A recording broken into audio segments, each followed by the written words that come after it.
Now on the Inside Scoop here we have driver Robert Dinning, who's a new driver to the driver colony here in Northville.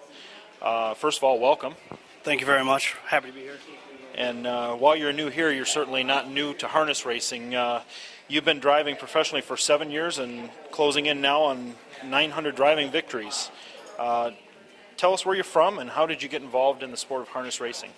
I'm from Windsor, Ontario, and I'm a third-generation horseman between my father, my grandfather, Howard Dinning and John Dinning. And I went down to Florida after college and gave it a whirl down in Pompano, and then I landed an owner up in Maine and went to Maine and drove in Rockingham, Plainridge, and Scarborough. Tell us a little bit about your experience here at Northville Downs. Do you feel that you may have an advantage racing near the front or coming off the pace?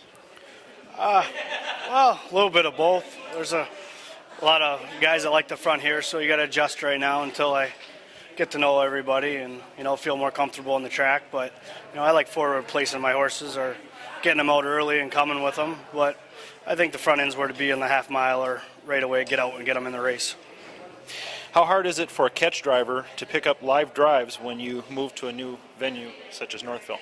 I think it's hard, but if you show up polite and show that you have a little bit of talent and you want to be here and show up every night, and I think people will show faith in you and respect you and they respect us. Right. Not only are you a driver, you also train. Where are you stabled at, and how many horses are in your barn at the moment? I got 8 horses in my barn. Me and my father. I have a couple owners. Maurice Mondora, my main owner. Nice fellow from Maine. Loves his horses. And we're stable across the bridge in LaSalle. This little place with a couple guys. It's a nice place. I'm looking to move over to Michigan here soon and have a stable over here too.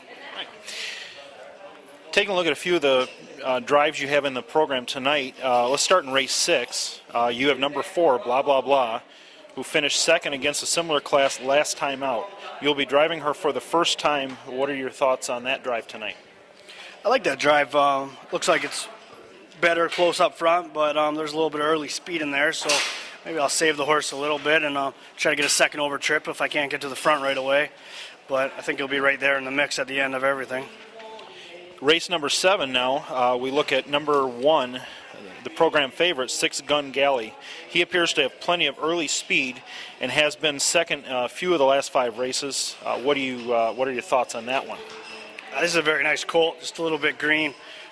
Phil Cook does a good job with this horse. They just need to get it to finish that third quarter a little bit, and it should be real good. Should be a nice horse.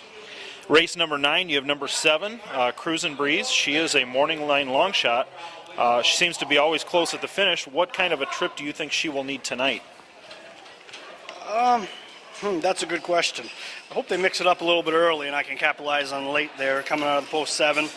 But anybody touches the brakes off the car, I might try to jump on that in the first quarter too. It's been great to talk with Mr. Dinning tonight here on the Inside Scoop, and that's it for us for now.